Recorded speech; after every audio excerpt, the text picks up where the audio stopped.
رسول اللہ، ایک جگہ سن یہ وہ پیغمبر ہے، ہم یہ سارے بندے گواہ ہے کہ محمد اللہ کا سچا پیغمبر ہے۔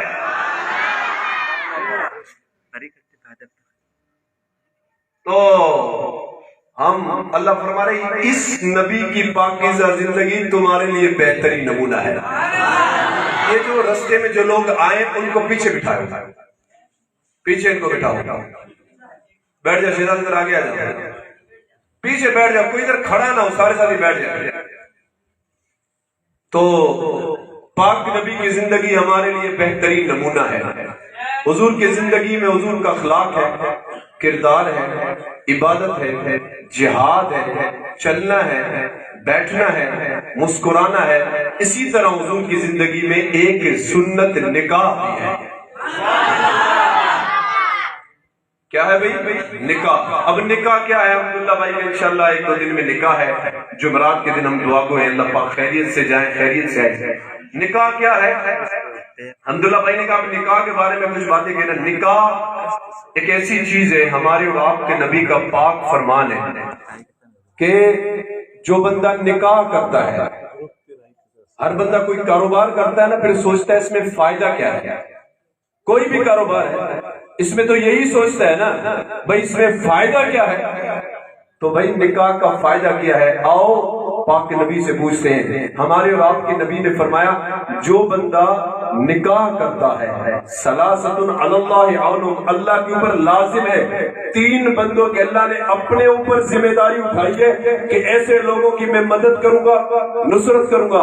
ان میں سے سب سے پہلے نمبر پہ ہمارے پیارے نبی نے فرمایا الناکح الذی یرید العفاف۔ حضور پاک صلی اللہ علیہ وسلم نے فرمایا وہ نوجوان، وہ بندہ جو شادی کرتا ہے اس وجہ سے میں گناہوں سے بچ جاؤں، پھر اللہ نے اپنے اوپر ذمہ داری اٹھا لی ہے کہ میں ایسے نوجوانوں کی مدد نصرت کر لوں۔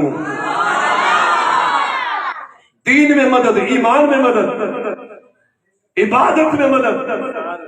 یہ نکاح کی سب سے بڑی فضیلت ہے کہ انسان گناہوں سے بچ جاتا ہے، گناہوں سے بچ جاتا ہے، گناہوں سے بچ جاتا ہے۔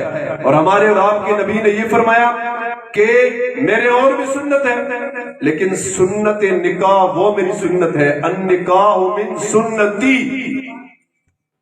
ہمارے پیارے نبی نے فرمایا نکاح میری سنتوں میں سے ہے، اور جو میری اس سنت کو چھوڑ دیتا ہے، مجھے نہیں کرنا نکاح، مجھے نہیں کرنا شادی، حضور نے فرمایا پھر یہ میرے امت میں سے نہیں، میرے امت میں سے نہیں، کامل امتی نہیں ہے۔